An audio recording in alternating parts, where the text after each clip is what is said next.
يا صباح الجمال وصباح العسل على أحلى متابعين. تعالوا بقى النهاردة نعمل شوية شوربة عدس حلوة ومناسبة ومفيدة ومغذية وطعمها يبقى في حتة تانية خالص. معايا بقى كوباية من العدس الأصفر، ومعايا حبيتين من الكوسة، ومعايا حبيتين من الطماطم، وحبيتين من الجزر، وبصلاية متقطعة كده 4. أول حاجة هبدأها كده لازم أغسل العدس بتاعي كويس قوي، ومعايا حلة فيها مية مغلية. أول ما تبدأ تغلي المية أنزل بالعدس بتاعي على طول، وبعد كده بنزل بالخضار اللي احنا قلنا عليه، وأسيبه بقى ايه يغلي. وكل ما المية بتاعتي بتنقص أنا طبعا بزوده مية مغلية، مش على حبة المية دول بس، أنا بزود مية تاني لحد ما الخضار بتاعي يستوي والعدس كمان يستوي. وبوطي بقى عليه ياخد غلوه، ووطي عليه لحد ما ايه، وكل مره ازود له شويه ايه ميه لحد ما يستوي كده زي ما انتوا شايفين. الكوسه على فكره حلوه قوي قوي في العدس، بتخليه ما بيبقاش تقيل وما بيبقاش حامي قوي للي بياكل. تمام. جبت بقى هنا حله تانية فيها معلقه من السمنه البلدي، ومعايا فيها بصلايه صغيره. هصفر بس البصلايه، وبعد كده هعمله بقى بالشعريه، هزود حبه شعريه كده واحمرهم، واحمر بقى الشعريه مع البصلايه. اهم حاجه عشان البصلايه ما تتحرقش مني انا، بس يعني اصلا خليها تصفر كده، وانزل بحبه من ايه من الشعريه.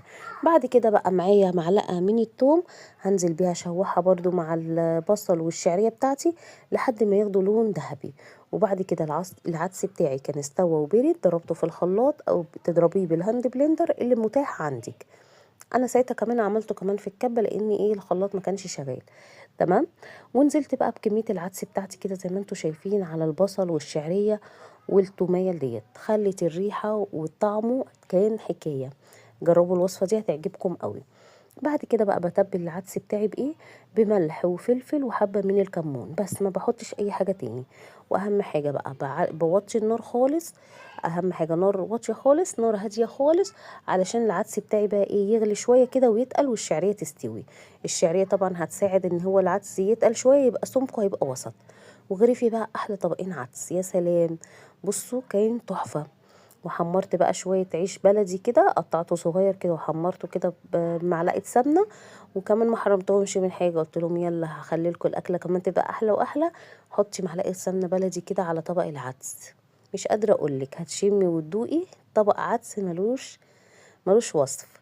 ومعايا بقى هنا كانت طماطمايه وخيارة وبصل، وحط عليهم حبة ملح وكمون وليمون وخل. دوقي بقى الاكله ديت وقولي رايك ايه، وهي مناسبه للوقت اللي احنا فيه. يا ريت تشرفوني بقى بالمتابعه واللايك والاشتراك. اشوفكم في فيديو جديد، مع السلامه، باي باي.